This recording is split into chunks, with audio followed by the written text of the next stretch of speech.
महाराष्ट्र सरकारनं नुकतंच दावोसमध्ये वेगवेगळ्या कंपन्यांसोबत करार केल्याचं आपल्याला पाहायला मिळालं। त्याच ठिकाणी जर्मनीच्या एका कंपनीसोबत देखील करार करण्यात आला होता। टॉरेल इंडिया नावाची कंपनी आहे आणि त्या कंपनीने साधारणपणे 500 कोटींचा महाराष्ट्र सरकारसोबत सामंजस्य करार केल्याचं पाहायला मिळालं। यातली एक महत्त्वाची बाब अशी आहे की टॉरेल इंडिया कंपनी ज्या कंपनीने साधारणपणे 1200 युवकांना रोजगार महाराष्ट्रामध्ये उपलब्ध करू असं आश्वासन दिलंय, त्या कंपनीचे सीईओ मात्र मराठी आहेत आणि त्यातही महत्त्वाची बाब म्हणजे महाराष्ट्रातल्या बीड जिल्ह्यातल्या परळीचे ते रहिवासी आहेत। भरत गीते आपल्या सोबत आहेत। आपण भरत गीतेंशीच थेट बातचीत करणार आहोत। अतिशय एक महत्त्वाचा करार तुमचा पार पडलेला आहे, काय सांगाल त्या कराराबद्दल? कशा पद्धतीने राज्य सरकारला आणि महाराष्ट्रातल्या युवकांना संधी मिळणार आहे? नमस्कार निलेशजी, सर्वप्रथम थँक्यू आपण मला या संधी दिली बोलण्याचा। मी फक्त सीईओ नाही, जॉईंट व्हेंचर पार्टनर पण आहे या कंपनीमध्ये। ही कंपनी मी 2016 मध्ये भारतामध्ये आणली। त्यावेळी सुद्धा मेक इन इंडियाचा जो BKC ग्राउंडवर इव्हेंट झाला होता मुंबईमध्ये, माननीय पंतप्रधान पण उपस्थित होते आणि महाराष्ट्र शासनाबरोबर त्यावेळी आपण करार केला होता, सामंजस्य करार केला होता MOU। तो 150 कोटी इन्व्हेस्टमेंट आणि 200 रोजगार उपलब्धी असं आपण प्रॉमिस केलं होतं। मला सांगायला आनंद होतो की 2020 मध्ये अवघ्या फक्त 3 ते 4 वर्षामध्ये मी त्या कंपनीमध्ये 350 कोटीची इन्व्हेस्टमेंट आणली आणि आता आजच्या घटकेला जवळपास 800 लोक तिथे काम करत आहेत। याचंच पुढचं एक्सपान्शन विस्तारण आपल्याला करायचं होतं, तर ते कुठे करायचं? तर ग्रामीण भागात करायचं हे माझं पहिल्यापासून स्वप्न होतं। पहिला प्रोजेक्ट शक्य नव्हता। टॉरेल इंडिया ही कंपनी जी आहे ती energy, defence, aerospace, marine, robotic आणि हेल्थकेअर ह्या अशा वेगवेगळ्या सेक्टरमध्ये ॲल्युमिनियम कास्टिंग सप्लाय करते आणि असे प्रोडक्ट जे आहेत ते भारतामध्ये यापूर्वी बनत नव्हते। त्यामुळे ही टेक्नॉलॉजीज नसल्यामुळे मॅनपॉवर पण अवेलेबल नव्हती। तर मला कुठेतरी ग्रामीण भागामध्ये गेलो असतो तर खूप अडचणी आल्या असत्या, ते स्किल सेट मिळालं नसतं। त्यामुळे पहिला प्रोजेक्ट मी सक्सेसफुल इथे करून दाखवला आणि आत्ता मात्र पुढचा प्रोजेक्ट ग्रामीण भागात करायचा म्हणून मी सुपा हे ग्रामीण भाग अहिल्यानगरमधलं त्याचा निवड केला। साधारणपणे या कंपनीच्या माध्यमातून युवकांना कशा पद्धतीची संधी मिळणार आहे? तुम्ही परळीचे रहिवासी आहात, परळीमध्ये बेरोजगारांची संख्या मोठी अशा सातत्याने चित्र येतं। किंबहुना महाराष्ट्रातला काल एक सोशल मीडियामध्ये व्हिडिओ व्हायरल झाला होता, 500 जागांसाठी 5000 युवकांची पुण्यामध्ये गर्दी झाल्याचं पाहायला मिळालं होतं। तर या सगळ्या विषयावर काय मार्ग तुम्ही काढणार आहात आणि काय महाराष्ट्र सरकारला तुम्ही सांगू इच्छिता की कोणकोणते पर्याय आपण निवडले पाहिजे? यामध्ये मी आपल्याला सांगू इच्छितो की 500 जागा आणि 5000 युवक हे जे आहे ते 1:10 रेशो झाला। पण माझा प्रश्न हा आहे की क्वालिफिकेशन आणि ते स्किल सेट किती लोकांकडे आहे? जे जॉबला आज जे मार्केट डिमांड किंवा जॉबची जी डिमांड आहे त्याचं स्किल सेट लोकांकडे आहे का? आज वर्ल्ड किंवा जग जे आहे ना ते प्रत्येक सेकंदाला इव्हॉल्व होते। Artificial intelligence, machine learning, industry 4.0 याबद्दल या मुलांना नॉलेज आहे का? तर त्यासाठी स्किलिंग फार महत्त्वाची आहे।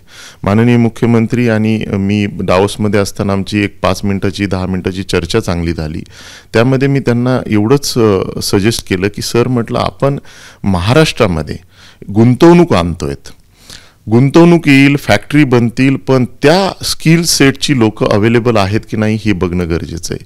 बऱ्याचशा वेळा आपण फक्त इंजिनिअरिंग, IIT याच्याबद्दल बोलतो, पण आपण डिप्लोमा, ITI याच्याबद्दल पण बोललं पाहिजे। कारण युवक बेरोजगार तेव्हा होतात जेव्हा त्यांच्याकडे योग्य शिक्षण नाही आहे आणि परळी बीड जिल्ह्यामध्ये तर हे नैराश्य खूप जास्त आहे। कारण मोठा भाऊच त्याचं BCom झालंय आणि तो जॉबलेस आहे, बेरोजगार आहे, तर मी कशाला शिकू? हा एक भाग आहे। परत परळी म्हटलं की राजकीय इन्फ्लुएन्स जास्त आहे। लोकांना असं वाटतं की राजकीय लोकांच्या मागे फिरलं तर मी गुत्तेदार होईल, मी काहीतरी कामाला मिळेल, असं होईल।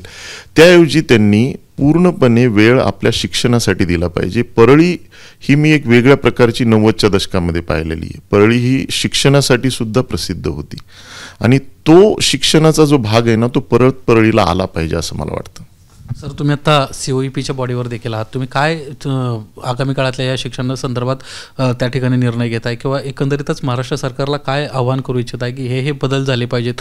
खास करून इंजिनिअरिंगच्या बाबतीत तुम्ही काम करताय। नक्कीच, मी तिथे राज्यपाल नियुक्त सदस्य पण आहे बोर्डावर। आम्ही काय करतोय तिथे, आज जो सिलेबस आहे फॉर एक्झाम्पल मेटलर्जीचा मी आहे, तर मेटलर्जीमध्ये पूर्वी खूप स्टील आणि आयरन रिलेटेड कोर्सेस होते. आम्ही त्याच्यामध्ये ॲल्युमिनियम रिलेटेड कोर्सेस वाढवतोय. टुडे आज जगाची डिमांड काय आहे, फक्त मेटलर्जी म्हणजे मेटल सायन्स नाही आहे. आज त्याला AI चा भाग आलाय, कॉम्प्युटरचा भाग आलाय, पूर्णपणे मशीन लर्निंगचा भाग आलाय. तर हे करिक्युलम नेहमी आम्ही चेंज करण्याचा प्रयत्न करतो. बरेचसे इंडस्ट्रीचे एक्सपर्ट आम्ही बोलवतो. इंडस्ट्री अकॅडमिया हे कोलॅबरेशन आमचं खूप स्ट्रॉंगली COEP मध्ये सध्या सुरू आहे.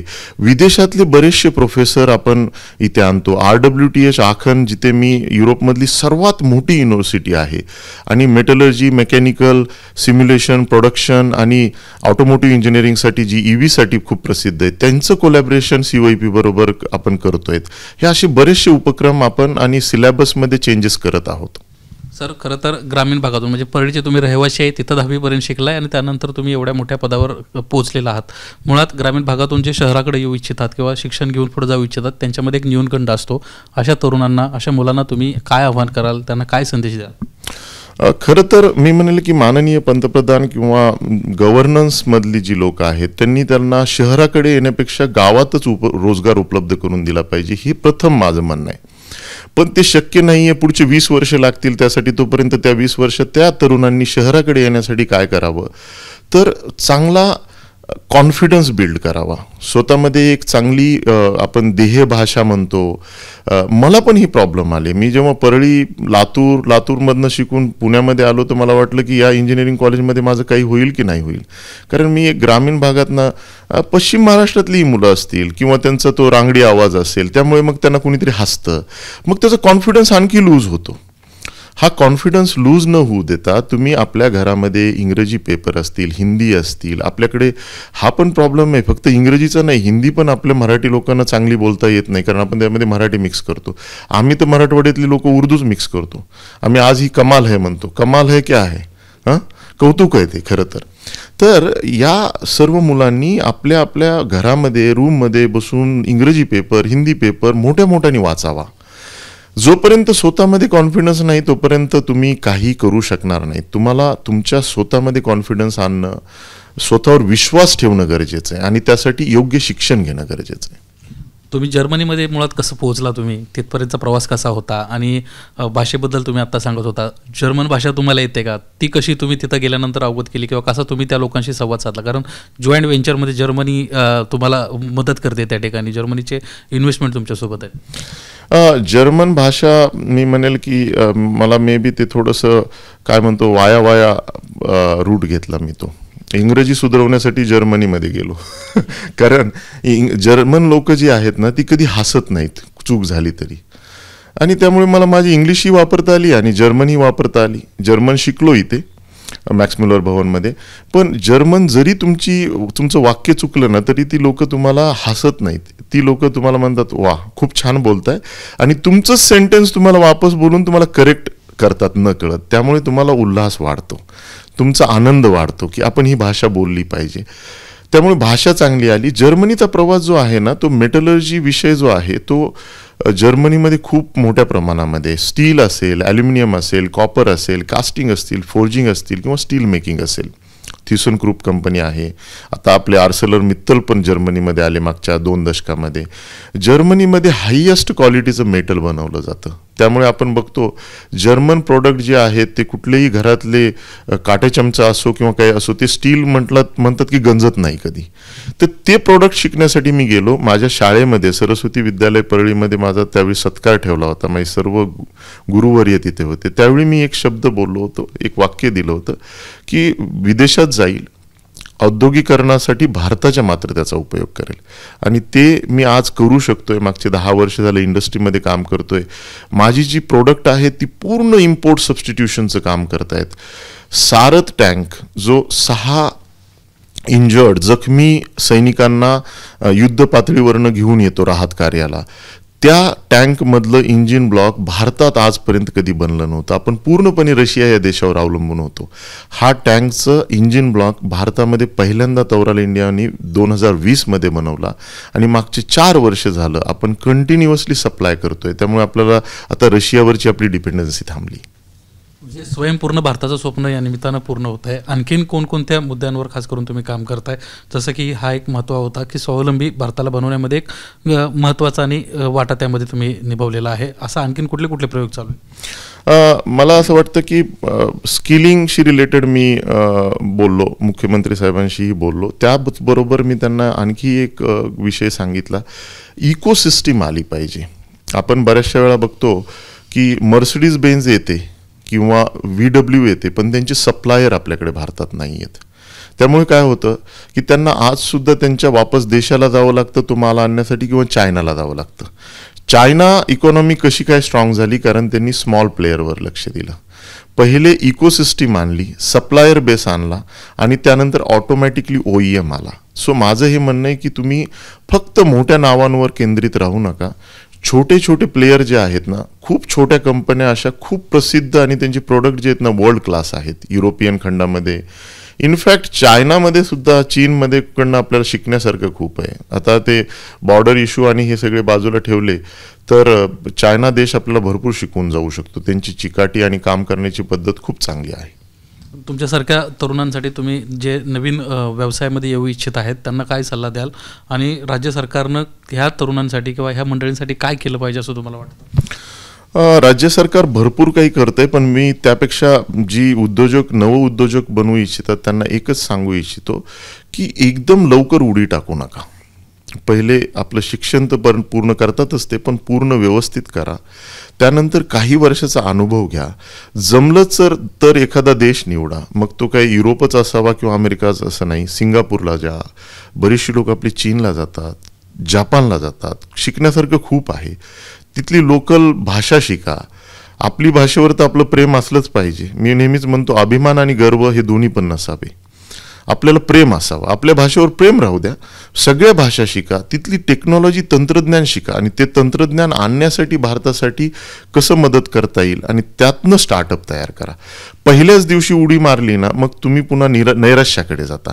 आणि तुम्ही पाहिलं असेल की आजपर्यंत असं सांगितलं जातं की 1% स्टार्टअप हे तरतात, बाकीचे 99% फेल जातात. आणि प्रत्येकामध्ये अपयश पचवण्याची ताकद नसते. बऱ्याचशा वेळा असं होतं की लोक खूप नैराश्यामध्ये जातात, त्याचं करिअर बर्बाद होतं. त्यापेक्षा तुम्ही पहिले अनुभव घ्या आणि हळूहळू उद्योगामध्ये या. शेवटचा प्रश्न, सोप्याला तुमचा प्रोजेक्ट होतोय, परळी आणि बीड संदर्भात काही भविष्यातलं काही प्लॅनिंग तुमचं आहे का? भविष्यामध्ये आता पुढचे 5 वर्ष ते 10 वर्ष तर हा प्लांट उभा करणे पूर्णपणे, मी म्हणेल की माझी स्पीड फास्ट असते. मे बी मी पुढच्या 2 वर्षामध्येच हा प्लांटमध्ये 1200 लोकांचा रोजगार निर्मिती करेल. वर्षभरात सुद्धा होऊ शकेल. पुढच्या काही काळामध्ये जर संधी मिळाली तर नक्कीच एक्सपान्शन आणखी ग्रामीण भागामध्ये अविकसित, आणखी आता हा सुद्धा D+ झोन आहे, पण आमच्याकडे तर परळीमध्ये आणि बीड जिल्ह्यामध्ये तर MIDCच नाही आहे. परळीमध्ये एखादी MIDC आली आणि त्यांनी मला 100 एकर जागा दिली तर नक्की भविष्यामध्ये पुढच्या 5 ते 10 वर्षामध्ये प्रोजेक्ट टाकण्याचा प्रयत्न करेल. सर, काही ह्या राजकीय मंडळींचा काही कधी त्रास जाणवला का तुम्हाला? आणि राज्य सरकार, आता मुख्यमंत्र्यांसोबत तर तुम्ही करार करून आलाय, त्यांना ह्या संदर्भानं काही तुम्ही बोललात का? पालकमंत्री अजित पवार आलेत आता तुमच्याकडं. मला असं वाटतं की उद्योगासाठी वातावरण सध्या चांगलं आहे आणि माननीय मुख्यमंत्री साहेब, मी असंच थोडंसं बोलत होतो त्यांच्याशी, ते म्हटले बिलकुल भरत, इंडस्ट्रीमध्ये उद्योगामध्ये काहीही त्रास झाला तर मला लगेच रिपोर्ट करा, आपण त्याच्यावर लगेच ॲक्शन घेणार आहेत. त्यामुळे पुढचा काही 5 वर्षाचा काळ हा एक महाराष्ट्रासाठी सुवर्ण काळ असेल असं मला वाटतं, कारण ते झालाच पाहिजे. नाही तर तुम्ही 5 ट्रिलियन इकॉनॉमीमध्ये 500 बिलियन राहाल तर तुमचं काहीच महत्त्व राहणार नाही. महाराष्ट्राचा GDP ग्रोथ जो आहे किंवा GDP कॉन्ट्रीब्युशन जे आहे ते 14% आहे. ते आपल्याला 18% करायचं आहे, ना की 7% यायचं आहे. धन्यवाद सर, आमच्याशी बातचीत केल्याबद्दल. एकंदरीतच बीडच्या या यशस्वी तरुणाची कहाणी आपण पाहिली आणि लवकरच बीड किंबहुना महाराष्ट्रासाठीच वेगवेगळे प्लॅन्स त्यांच्या डोक्यात आहेत आणि लवकरच 1200 तरुणांना या त्यांच्या कंपनीच्या माध्यमातून ते नोकरी देखील मिळवून देणार आहेत. कॅमेरामन मनोज जयस्वालसह निलेश बुदावली, ABP माझा, मुंबई. ABP माझा, उघडा डोळे बघा नीट.